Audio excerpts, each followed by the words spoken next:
Hi, everyone, and welcome back for another episode of Malice in the Mitten. I'm your host, Tracy Preston, along with my bestie, Christine Mulligan. Hey, Christine. Hey, Trace. How's it going? What are we getting into? What kind of malice you got for me today? Well, do you believe that things happen for a reason? Like maybe Absolutely. like a chance running with a stranger. Is it by chance or is it by design? Well, that's just what happened to our researcher and writer of the show, Angela Sinclair. It didn't happen to her, but it did happen to her sister-in-law, who then called and told Angela all about it. So let's get into it. This is Season 5, Episode 28, Jeffrey Titus. Now, this next statement is from Angela to you all. Quote, "The story we are about to tell you doesn't begin like our usual shows. It doesn't start with the victim of a horrible murder. In fact, it begins with something a little different. This story came to my attention from my sister-in-law, who met a man at a grocery store. A man who asked her what the best way to buy canned vegetables was.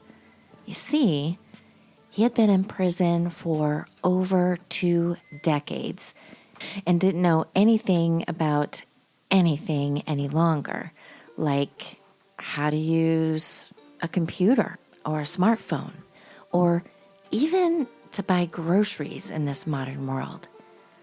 My sister-in-law is a very suspicious person, as it's just her nature. She doesn't just give her trust willy-nilly, and she's usually standoffish to strangers. And yet she is a very caring person, as she tends to animals and special needs children.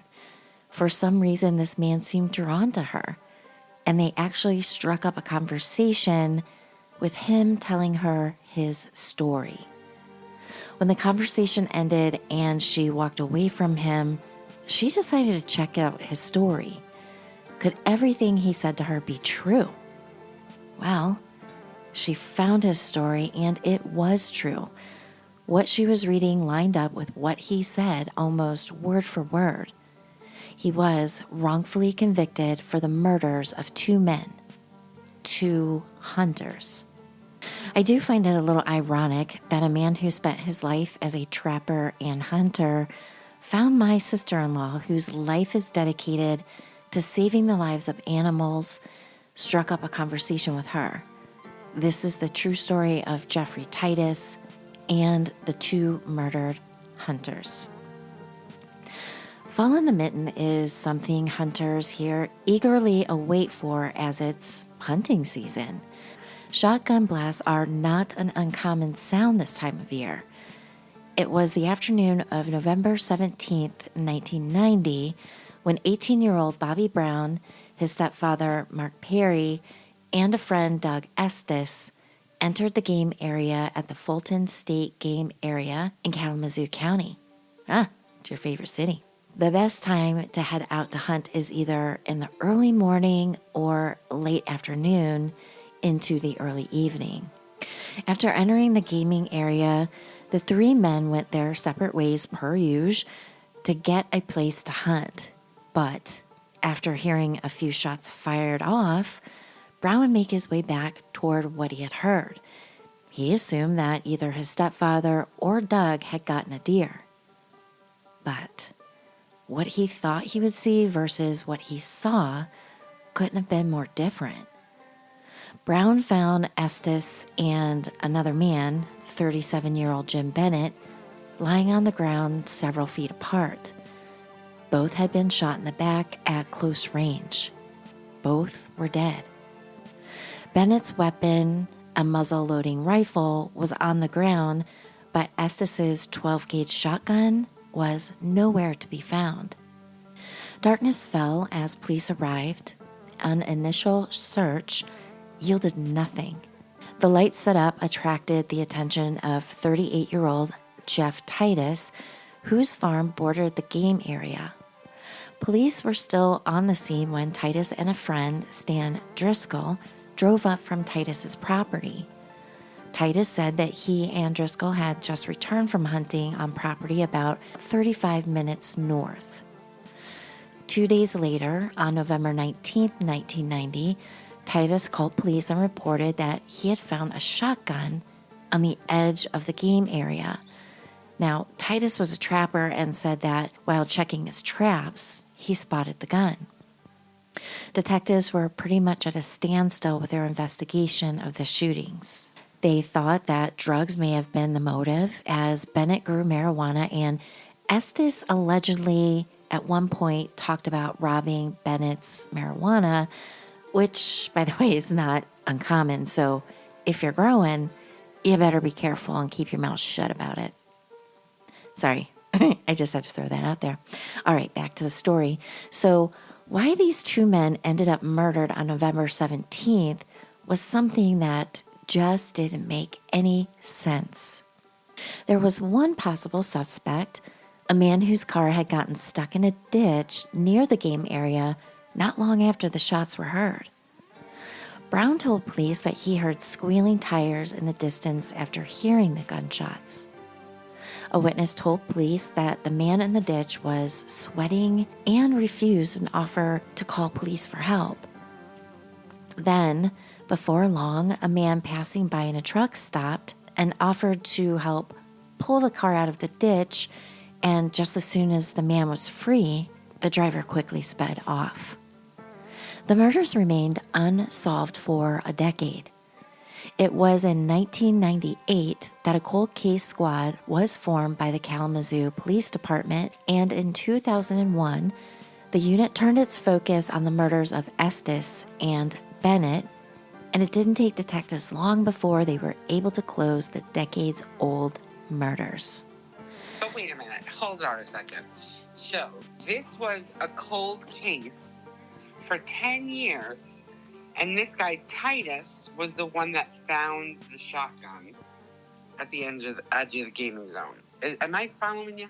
Yeah, like his property kind of butts up against this gaming area.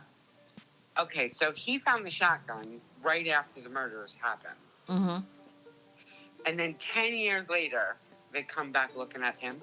Yeah. Okay. I mean, these two men were murdered during hunting season in the gaming area. Right. So other than the shotgun missing, it could have just been an accident and someone didn't even realize that they had shot them. I mean, does that kind of thing happen? I would imagine it would. People do get shot, but the thing that's weird with this is that these two guys were basically both shot smack dab in the middle of their back. Oh. Two guys right together. So that's a little suspect. Okay. We're wearing camo, right? Well, I mean, hunters wear camo, but they're also supposed to wear like something bright to avoid getting shot. Right? Because, I mean, hey, all of a sudden some hunter might see something moving, and if they're not very experienced, they might just fire off a shot willy-nilly and kill you. I mean, it does happen, but I think more often than not, it's murder, right? Oopsie, it was an accident. Like, I've definitely seen stories about husbands and wives hunting together, and oops, one of them gets shot. Oops, yeah. Yeah. I would imagine, I don't know. I would think that would happen more than it actually does, I guess. I don't know. What do I know? I'm not a hunter. Okay, go ahead. So keep going.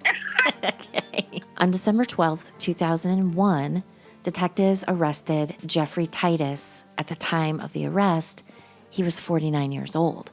Remember him, right? He's the trapper that had found that shotgun on the edge of his property. Titus had his farm, and at this time also had been in the animal control business since the downturn of the economy, and his trapping business wasn't making much money. So Titus was charged with the 2 counts of first-degree murder and 2 counts of using a firearm to commit a felony.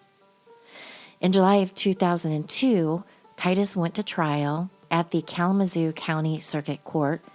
The prosecutor, Scott Brower, described Titus as a former Marine, an officer in service to President Nixon, and a former security officer at the Veterans Affairs Hospital in Battle Creek, but also described him as a vengeful property owner who had threatened anyone who stepped foot on his property from the Fulton game area. In his opening statement to the jury, Brower said that other hunters would testify about their run-ins with Titus, who had purchased the farm in 1990, just a few months before the murders. Quote, "You will find these witness accounts so remarkably similar that the only reasonable conclusion would be that he was the one that confronted Doug and Jim in the same area, in the same manner as the others, and that confrontation escalated into murder." But here's the thing. There was no physical or forensic evidence linking Titus to the crime. So if you're wondering what the prosecution's theory was, well, I'll tell you. At the time of the double homicides, Titus said that he and his friend Driscoll had spent the day hunting on the property of two farms north of the Fulton game area. They believed that after the hunters went their separate ways to hunt, Titus got in his car, drove to his farm, spotted Estes and Bennett, confronted them about hunting on his property, and bam, he killed them. For the first few days of the trial, the prosecution's evidence was a steady stream of people who had worked with Titus at the VA hospital, as well as neighbors and others who hunted in the area. Their testimony had two primary themes.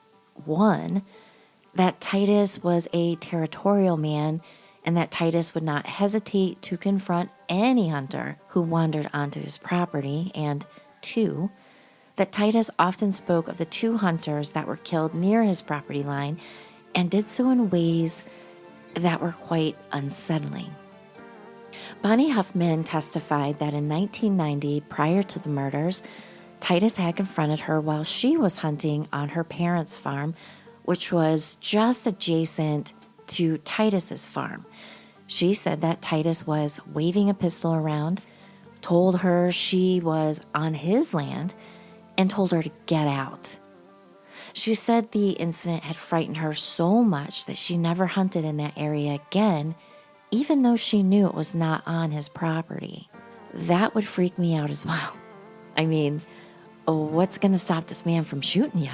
Okay, so he has threatened people, so he's not completely innocent. Right, so you can see why they'd be, focusing in on this guy. Okay. Yeah. All right, I'm just wondering, how the heck did that happen? Right. And the fact that he turned in the gun, if he was the murderer, why would he turn in the gun? Well, sometimes people do that, right? They insert themselves into it, or like we've talked about before, if there's crime scene tape and police officers asking questions, sometimes that killer puts themselves right in the crowd. That's true. All right, go ahead. All right. On the day of the murders, according to Huffman, she had just come in from hunting on the farm when Titus drove up at about 5 p.m. Quote, Titus said he had just found 2 dead bodies on his farm, that she did not hear the sirens of the emergency vehicles until after Titus had reported finding the bodies. She told the jury that she came forward after Titus was charged because she heard that he had told authorities he didn't come home from his day of hunting until after dark. Quote, "It upset me because he followed me into my mom and dad's house, and that was before dark." She also said she heard the squealing of tires and a car engine revving. She said she walked out of the thicket and saw a car in the ditch, that she climbed over the fence and asked the driver if he wanted help. Quote, "This gentleman wanted no help whatsoever, which to me was very strange in the country because you just don't turn down help when you get help offered to you out there." Richard Adams testified that he was bow hunting for deer in the game area in late September or early October in 1990. He said he was in his hunting blind when Titus approached him, shotgun in hand, Titus claimed the blind was on his property. Adams testified that, quote, he was a very angry gentleman, very forceful. He wanted me off the property now. He had his hand near the trigger and just kept waving it around, loosely waving it around. I mean, if the safety had been off, if he'd squeezed the trigger, I could have been shot. 16-year-old Chris Whitby testified that he, along with his stepfather and 2 uncles, were hunting in the Fulton Game area in 1991, the year after the murders. He said he shot a deer and tracked it into a cornfield adjacent to the game area. He said he was walking out of the cornfield when Titus approached him and said, quote, "What are you doing on my property?" all while pointing a gun at me. We had a few words, then my uncles and stepfather heard us going back and forth with one another, so they headed over as they were only about 50 yards away. They said, quote, what in the hell are you doing pointing a gun at him? Titus said he'd been having a lot of problems, I guess, with hunters going on his property and trespassing, and if he was to catch me on his property again, he'd take it in with the law. Whitby went on to testify that the direction Titus was holding his shotgun, if it would have went off, it would have hit me. I was scared. I mean, if someone walks up, and starts pointing a gun toward their direction, any hunter's going to be scared. I don't care who you are. Whitby's father, Ted, also testified about what happened. He said he heard the shooting, followed the sounds, and came upon Chris. He went on to say that Titus was holding a shotgun, waist high, aimed at Chris, and that he was ornery, pissed off, and had a bad attitude. He did say that words were exchanged between them, and he told his son to come on and let's get up out of here. Another man by the name of Marley Dale Beatty was called to the stand. He testified that 2 or 3 years after the murders, he was hunting in the Fulton Game area, sitting in his hunting spot when Titus, shotgun in hand, approached him. He said that he owned all the adjacent land around him and his buddy. They wanted to hunt it all. He wanted me to leave. And he said, Guys are known to be shot out here in the woods. Beatty went on to say, quote, the way he was looking at me, and the way he had his gun over his arms, well, I'll just tell you, he scared me. So I flipped my gun off safety where he could hear it. And I told him that shit works both ways. Get the hell away from me. And he stood there for a minute and then he walked off. Then there was a man by the name of Michael Finn that took the stand. He testified that he had worked at the VA hospital as a fellow officer with Titus. He told the jury that Titus had recounted finding the shotgun and that Titus claimed he cleaned the gun before calling the police.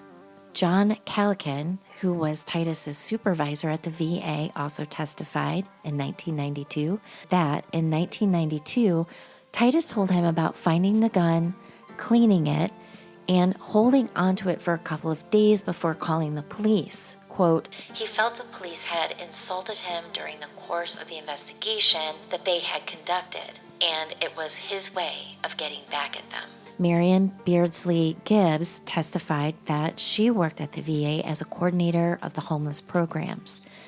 She said that 4 or 5 days after the murders, Titus talked about finding the shotgun and how poorly the search had been conducted. She said Titus also described the position of the bodies. She said Titus, quote, became very flushed and sweaty and just talked faster and faster to that point. We couldn't have a conversation. He seemed to get really agitated. Marianne went on to say that Titus claimed to have kicked Estes and Bennett off his land prior to the murders, calling them sons of bitches. Daniel Israelis testified that on November 29, 1990, 12 days after the shooting, he was at a deer reporting station at the Fort Custer Training Center in Augusta, Michigan, following a hunt. At the station, he saw Titus, who was also reporting deer that he had shot. He went on to say that Titus claimed to have been at home on his farm when he heard the gunshots, and that was around 4:30 p.m., and that Titus reported both victims had been shot in the back at close range. Michelle Smock, another VA employee, testified that during a conversation in 1992 or 1993 with Titus, that he talked about the shooting. She said he, quote, just said that they deserved it for being on his property because they were trespassing. During cross-examination, Smock described Titus as a talkative man who exaggerates his possessions. Amy Branham was a secretary at the VA hospital, and she testified that in early 1993, Titus, quote, mentioned to me that there were 2 dead hunters found on his property and that they were trying to prove that he did it, but there was no way that they could prove it. She said he laughed as he said it, at which time I became very uncomfortable. Donna Hutchins, another VA employee, said a couple of weeks after the murders, Titus was outside on a smoke break when she took a patient out. Quote, I distinctly remember him saying that he would have no problem, no qualms whatsoever about shooting someone if they were on his property. She said she was, quote, kind of astounded. I felt that he meant it and that he would. He said he would have no problem whatsoever shooting someone in the back if they were on his property. The prosecutor asked Donna, quote, did he, meaning Titus, make any statements about how he felt that the hunters were dead? He was excited about it. They were on his property and that's what they deserved. I said, you did this? And he said, probably. And was smirking and like, I don't know how else I can say it, but like, smart alecky? It was like it made him more manly or something to me. She also said, quote, I was afraid of him. On cross-examination, Hutchins said that, quote, Titus was considered a braggart, particularly in his conversations with women. However, on that occasion, I sincerely believe he was telling the truth. There were more witnesses from the VA. One testified that Titus described the victims as poachers. Another said that Titus complained of having difficulty sleeping, saying, the ghosts are back. Marcia Alcook, who helped organize the deer hunt at Fort Custer, testified that Titus told her that if he caught a poacher, he would, quote, skin them alive and pour salt on their bodies. Guy Cherry testified that he was in the Army National Guard in Battle Creek and that Titus would occasionally stop in.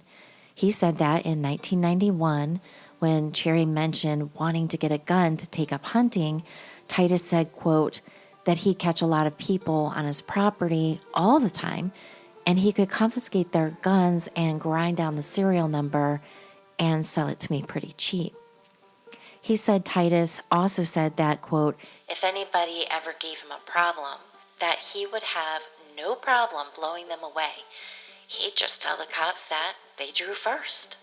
Rodney Clute, a wildlife biologist for the Michigan Department of Natural Resources, he testified that part of his job duties was to inspect crop damage due to wildlife. He said that in the fall of 1991, nearly a year after the murders, he visited Titus's farm to inspect for crop damage. Clute said Titus volunteered that he was a, quote, prime suspect in the murders and that Titus's supervisor believed he was guilty. Clute went on to say, quote, and I was also rather surprised by the way he stated it. The only term I could use was pride. It was almost like he was proud of the fact that he was a suspect. Marty Johnson, a Kalamazoo County Sheriff's deputy, testified that he was in charge of the Forensic Science Laboratory and Evidence Technician Unit. He said he went to the scene and saw that the bodies each had a shotgun wound in the center of their back that had exited their chests. Johnson said that Bennett's muzzleloader was examined for fingerprints. 2 prints belonged to Bennett, the owner of the gun, and a third was not identifiable due to insufficient characteristics. Johnson said that the gun that Titus found was also examined, but no prints were found. The prosecutor asked if the lack of fingerprints would be consistent with the gun being wiped clean prior to or after handling. Johnson's response, quote, "Being wiped clean would be one explanation why latent prints would not be recoverable, and that Estes had been killed with a single shotgun slug, and Bennett had been killed with shotgun pellets." Detective Michael Workema testified that during the investigation, Titus was interviewed and denied committing the murders. Titus said that he and his friend Stan Driscoll hunted on the farm of Larry Crandall during the morning the day of the murders, and on the adjacent farm from Gerald and Eloise Shepard later that day in the afternoon. Titus said he shot a deer, but did not gut it in the field as was customary, because he intended to take the deer back to his farm and use the entrails to bait his traps. He said that he and Driscoll returned to his farm after dark and saw the lights from the crime scene. Ron Petrowski, a Portage, Michigan police officer, testified that he drove from the Shepherd farm to Titus's farm several times, and that the trip takes approximately 35 minutes. Michael Brown, a Kalamazoo County Sheriff's detective, testified that he interviewed Titus about the statements made by the VA workers. Brown said Titus denied making them. Titus did not testify on his behalf, which is the smartest thing, really, honestly. I think any attorney's going to tell you that. The defense would call Driscoll, who testified that he and Titus did go hunting that day on the Crandall and Shepherd farms. He admitted that they did not hunt together and that most deer hunters split up while hunting. He went on to say that the two of them would always meet up at the end of the day, and no, he could not stay where Titus was during the time the two of them were separated while hunting, and that the two men had hunted together for almost 10 years, and in all that time, Titus would never leave the woods before dark. Larry Crandall testified that Titus and Driscoll hunted on the Crandall Dairy Farm on the morning, the day of the murders. Crandall said he had known Titus since he was a teenager when Titus had worked on the Crandall farm. Paul Frederick testified that he met Titus while he was a counselor at Penfield High School in Battle Creek when Titus was a junior. Over time, they began hunting together and hunted for many years. Frederick said that Titus never hunted deer with shotgun shells loaded with pellets. He only used slugs. He went on to say that Titus did own a 12-gauge shotgun, which had a smooth bore barrel that Titus later replaced with a rifle barrel, and that no hunter would use pellets in a gun with a rifle barrel. When asked whether Titus ever used alternating loads, one shell with a slug followed by a shell loaded with buckshot, Frederick said that if he had caught Titus doing so, he would have berated him, quote, "I don't believe in it.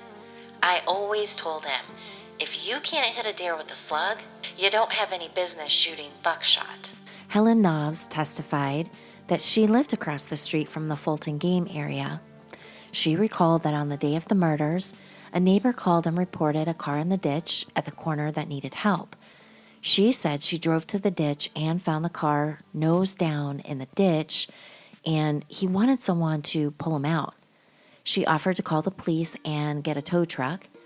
After she asked about the police and the tow truck, she said the man, quote, got very agitated and said he did not want to call the police. And that's when the truck pulled up. The gentleman in the truck said he'd pull him out of the ditch, so I went home. She said the man was sweating and nervous, and that when she heard later about the murdered hunters, she called the police. I felt that it might be related somehow. She went on to say that prior to this trial, she was shown a photographic lineup from the defense investigator, and that she'd identified one of the men in the photographs as looking quite like the man in the ditch. And if you're thinking she ID'd Titus, she didn't. The man in the photo was Charles Dean Lamp. The jury had been excused while the defense presented evidence to Judge Philip Schaefer. The evidence was that while Charged Dean Lamp was serving time in prison, he had told an inmate that he had committed the murders of the two hunters. However, when the defense sent an investigator to interview Lamp, he denied involvement. Well, of course he did. What in the actual? Okay, but this guy, the man in the ditch, he was spoken about by a couple of people already. Mm-hmm. You keep mentioning this guy in the ditch and how he's very squirrely and he doesn't want anybody to come help him and he didn't want the cops around. So how come they didn't run down his trail too far? Yeah, it's really strange that, hey, we sent an investigator to interview this dude and he denied it, so he didn't do it. He denied it, but he was already in prison when he was denying it, right? He was in prison for something else? Yes, he was. Because remember, this is like 10 years later. Right. Mm-hmm. So, sounds a little fishy that you got somebody murdering people and then they end up in prison anyway for something else. Mm-hmm. You know what he was in prison for? I don't know. Yeah, that would be interesting to know. Yeah, it would. And what person is going to deny murdering a couple people when a police officer comes to you? Everybody. And they just let it be. Interesting. Yeah. Okay. All right. So go ahead. All right.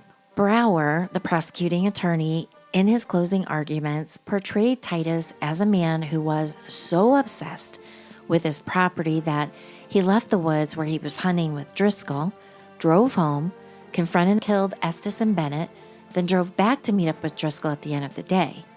And guess what? The jury bought it. On July 19th, 2002, Titus was found guilty of 2 counts of first-degree murder and 2 counts of using a firearm to commit a felony. He was sentenced to life in prison without parole. The Michigan Court of Appeals upheld the conviction in February of 2004. The Michigan Supreme Court denied permission to appeal in November of 2004. Titus filed a federal petition for a writ of habeas corpus in February of 2006. Now, to put it in simple terms, a writ of habeas corpus requires that a person who is in custody be brought before a judge or court and that they be able to challenge the custody related to unlawful detention or illegal imprisonment. The petition was denied in 2009, and the denial was upheld by the Sixth Circuit U.S. of Appeals in 2011. In 2013, the Michigan Innocence Clinic, also known as MIC, at the University of Michigan Law School, accepted Titus's case on the recommendation of Bruce Wiersma and Royce Bellette, who were detectives assigned to the case right after the murders. At the time, both detectives were convinced that Titus's alibi was solid based on their interviews of Larry Crandall and Gerald and Eloise Shepard. They had cleared Titus of involvement in the crime. In August of 2014, MIC filed a petition for relief from judgment. The petition cited evidence pointing to Titus's innocence, including Huffman's initial report to police said nothing about Titus coming to the farm at 5 p.m. before the murders were reported. Huffman's mother, Patricia Burnside, initially reported to police that Titus arrived around 8 or 9 p.m. that night. Gerald Shepard and his wife, who did not testify at the trial because they were, quote, not of sound mind at the time, had verified Titus's presence on their farm during interviews with Wiersma and Bellette, both of whom could have been called as witnesses at trial. Soon after the murders, Gerald and Eloise Shepard had signed a statement saying that they knew Titus was on their farm until dark because they saw him drive his truck out of the driveway with a deer. Later, their son had been interviewed and told reporters that his father was the only one with dementia and his mother had been sharp in mind still. No one asked them to testify. When asked if his parents told the truth, he said yes. They were honest people. Mrs. Shepard would have seen or heard Titus leaving the property, as he would have had to drive past the dining room window, and so there was no way that he could have driven to his farm and committed those murders. Less than 1 month after the murders, Titus had taken a polygraph examination and had been deemed to be truthful when he denied involvement in the crime. When Titus became the focus of the cold case investigation, Detective Richard Madison told the team that the evidence indicated there were 2 gunmen, not 1. He based that conclusion on the location of the bodies, the fact that one was shot with a slug and the other with buckshot pellets, the angle of the entrance wounds indicating they were shot directly from behind, and the unlikelihood of Titus being able to complete a round trip and the murders and still be back on the Crandall farm. The petition asserted that the prosecution had failed to disclose Madison's conclusion. In March of 2015, an evidentiary hearing was held before Judge Alexander Lipsey. Ballot and Wiersma both testified that they believed Titus's alibi was truthful based on their interviews with the Crandall and Shepard families. Madison testified about his belief that there were 2 shooters and how his conclusions had been rejected by the cold case squad. John Nixon, a mechanical engineer, testified that based on his review of the crime scene photos and the autopsy evidence, the existence of 2 gunmen was, quote, more plausible. In April of 2015, Judge Lipsey denied the petition. He said that while Madison's conclusion was not disclosed to the defense, he would not rule on whether it was a violation of the requirement that prosecutors disclose exculpatory evidence. The judge said that not only would the, quote, theory's persuasive impact be somewhat deflated by the testimony of every other member of the investigative team, of which Madison was a member, but that reduced impact would have been juxtaposed with the substantial inculpatory evidence from, well, over a dozen individuals who described frightening encounters with Titus in which he either threatened them with a firearm in the same area as the murders or discussed the killings in such a way as to prompt the listeners to suspect his guilt. 3 years later, in 2018, Titus filed another federal petition for a writ of habeas corpus. In 2019, while that case was pending, producers Jacinda Davis and Kevin Fitzpatrick teamed up with Investigation Discovery, a true crime television program, to reinvestigate the case. Ultimately, they collaborated with Susan Simpson's podcast, Undisclosed, to present a compelling portrait of Titus's innocence. As part of that reinvestigation, Huffman said that Titus came to the farm about 8 p.m. When asked about her trial testimony that Titus was there as early as 5 p.m. on the day of the murders, Huffman said she only remembered one thing about the trial, and that was she had complimented Titus on his necktie. Perhaps most significantly, they learned about Thomas Dillon, a serial killer convicted of killing multiple hunters and outdoorsmen. He had been arrested in 1993 and had pled guilty to 5 counts of first-degree murder in Ohio to avoid the death penalty. He also was a suspect in an unsolved murder of an outdoorsman in Pennsylvania. They filed public record requests for documents in Ohio. In the documents they obtained, Simpson and Davis learned that while in prison, Dillon told a cellmate that he once killed 2 hunters who were standing close together in a county where no one could prove Dillon had ever been. The cellmate later signed an affidavit for the MIC. I actually remember watching a story about that guy. Subsequently, MIC Director David Moran discovered a file of about 30 pages on Dillon labeled, quote, serial killer in the Kalamazoo County Sheriff's files on the Estes Bennett murders. The file contained Ohio police reports showing that Dillon had borrowed 2 guns from 2 co-workers to go hunting on November 17th, 1990. Now, that's the day of the murders. He returned the guns later, but failed to return the barrel of one of the weapons, saying he had inadvertently thrown it away. The files showed that Dylan had registered a deer kill in Ravenna, Ohio at 11:20 a.m. on November 17th. Moreover, Helen Knopf was taken to Ohio, where she and her son, who had accompanied her to the ditch on the day the car was stuck, both viewed Dylan in a lineup. Both identified him as the man in the car in the ditch. At the time of the crime, Knopf had given a description of the car which resembled a car that belonged to Dylan's wife. However, despite the identification, police had cleared Dylan of involvement in the slaying because of a miscalculation. Police had estimated that Dylan would not have had enough time to drive from Ravenna to the Fulton game area. In fact, Dylan could have driven there in enough time to commit the murders. In September of 2019, the federal court put Titus's federal habeas corpus case on hold while the Michigan Attorney General's Conviction Integrity Unit, also called CIU, could conduct an investigation.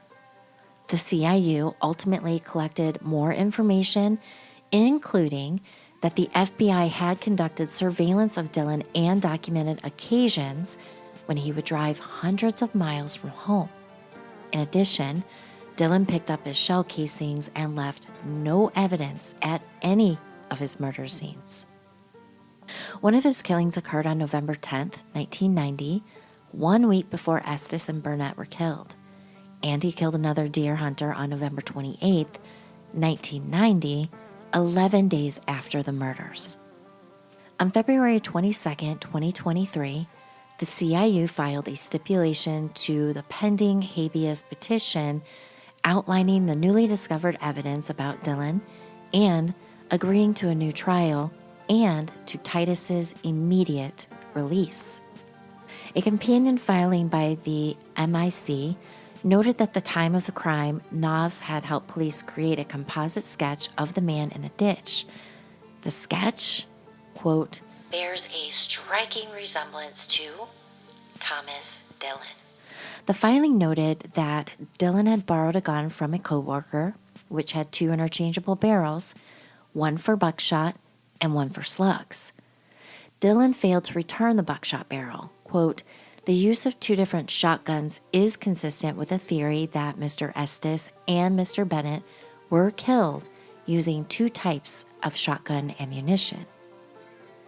Dylan died in prison in 2011, and because he died in prison, they are unable to 100% link him to the murders of Estes and Bennett.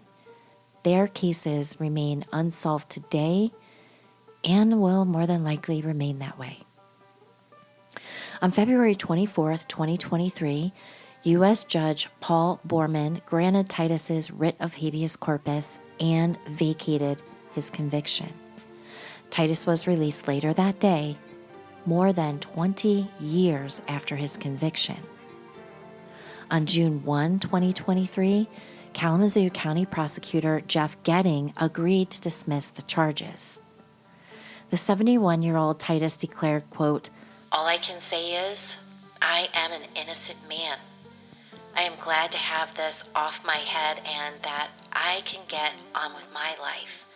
I have no hard feelings because it doesn't help me to let that eat at me.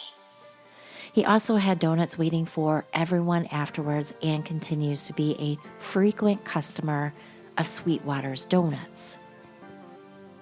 Titus was awarded $1 million in compensation by the state of Michigan in August of 2023, $50,000 for every year that he was incarcerated.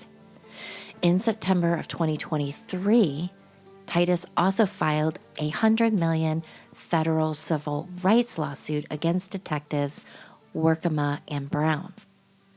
Brown still believes he arrested the killer and says, quote, if I arrested him, then he was the killer. Workema declined any comments. Another small fact, if the judgment is in favor of Titus, then because the officers were working for the PD at the time, then the police department's insurance will pay that sum out to Titus. Over 30 years have passed since that tragedy in the woods occurred, and the wife of Estes still feels the pain of his loss and wishes justice to be served, but also says she doesn't want a man who did not commit the murder to spend his life in prison. Bennett's elderly mother still feels the pain as well. Perhaps down the road they will be able to have some justice served, at least in the absolution of knowing who ended their loved ones' lives. Isn't that nuts? That's crazy. So they kind of just arrested this guy Titus because he was, I don't want to say like a local bully, but he was very protective of his land. And he had a few choice words because he was probably a muchacho, hunter type, uber masculine type. And he thought that talking shit about guns and killing was, macho. Right. But because of that, he ended up spending 20 years in jail because he was a little bit of a dickhead. Yeah. I love that term, by the way. So let that be a lesson to all the dickheads out there. Watch what you're saying. Don't be such a dickhead. Otherwise, you too may get accused of murder that you may not have committed. Exactly. Well, to me, it's like, okay, so they open up this cold case and it's just like, boom, like we've talked about so many times before, tunnel vision. Tunnel vision. Hey. Yeah, they just get stuck on one person and then they try to prove that that person did it instead of proving who actually did it. Yep. That's a shame. This isn't the first case that we've done on this show about being wrongfully convicted and spending a huge chunk of your life in prison. So, it's just kind of mind-blowing to think how many innocent men and women are in prison for crimes they didn't commit. Yeah, it's kind of bonkers. But at the same time, maybe that's the double-edged sword of technology and where we are in society now, because everywhere, even in the woods, they have cameras now, like those motion detector cameras are in the woods all over the place. So everything is televised, so to speak, nowadays. So you don't have to rest on your laurels, especially if you're a little bit of a dickhead. Somewhere, somehow, someone will have a picture of who's where. Yeah, exactly. Someone's always watching. Yeah, someone's always watching somewhere. So There's always a camera rolling somewhere. So in today's day and age, maybe things like this aren't so readily happening, hopefully. Yeah, yeah. Be mindful and don't go picking your nose in public, right? Right? That's why I mean the double-edged sword. On one hand, it's like, oh my God, there's always eyes watching you somewhere. But on the other hand, when people are breaking the law, whatever they're doing, stealing, murdering, causing mayhem, it's going to get caught. And we would hopefully years to come, we won't have so many people in prison, innocent people in prison. Yeah, it kind of reminds me of that movie. I think it was Judge Dredd and Sandra Bullock, where it was like, I can't remember the year that it was based, but it was futuristic. But that's basically the thing. Like, because there's so many cameras everywhere, and because, science and all that stuff, it's like you can't commit a crime in the future basically without getting busted. Yeah. Yeah. I don't know why this case made me think about that, but that guy that got put in the ditch, that we would have known he was in the ditch. We would have located him because there would have been some kind of photos somewhere of him in town. Yeah, that's what I'm saying. Like, that right off the bat is highly sus. Why didn't you dig deeper on that guy? I mean, they looked into him like, oh, he couldn't have done it. But it's like, guess what? Yeah, he could have. Why is that guy in the ditch? Why is he freaking out? Why does he not want the police? Why does he not want any help? I mean, come on. Yeah, that whole thing was kind of sus. I don't know why that didn't make it into Titus's trial at all. Yeah. Titus didn't have the greatest defense attorneys, apparently. Right. And why in the hell didn't they bring in these other people who could have proven that it wasn't this Titus guy? Yeah, like his alibi people. They weren't really involved in the trial either. That's kind of great. Yeah, they wanted to slam dunk. Ooh, look at us. We just opened this cold case and solved it. Boom. Ah, it's too bad. It's sad. It is too. Yep. It is sad, but now he's out and he's got a pocket full of change that he probably wouldn't have had because before then he was kind of floundering a little bit. Yeah, he was having a hard time. His trapping business was going downhill, and he was, hustling, trying to make some money, and now he's rich as shit. Yeah, so he went to prison and he's got a retirement account. Not too bad. Not too bad. It's like a 20-year job, and he made more money than most people. Exactly. That's horrible. But it's kind of true. It's funny. Yep. It's all in how you look at it. It sure is. Perspective. Well, thanks, Angela, so much. I just think that's crazy that your sister-in-law bumped into this fella and they just struck up this conversation, and here we are talking about it on our podcast. Pretty cool. So, well, thank you, everyone. Thank you so much. And hey, guess what? What? Our 100th episode is coming up on Wednesday. Oh, wow, that went fast. Yeah, 100 episodes on Wednesday. So make sure you guys tune in. It's going to be fun. So thanks, everyone. Have a great week. And we will see you back on Wednesday for our 100th episode. Have a great week, everyone. Bye. Bye.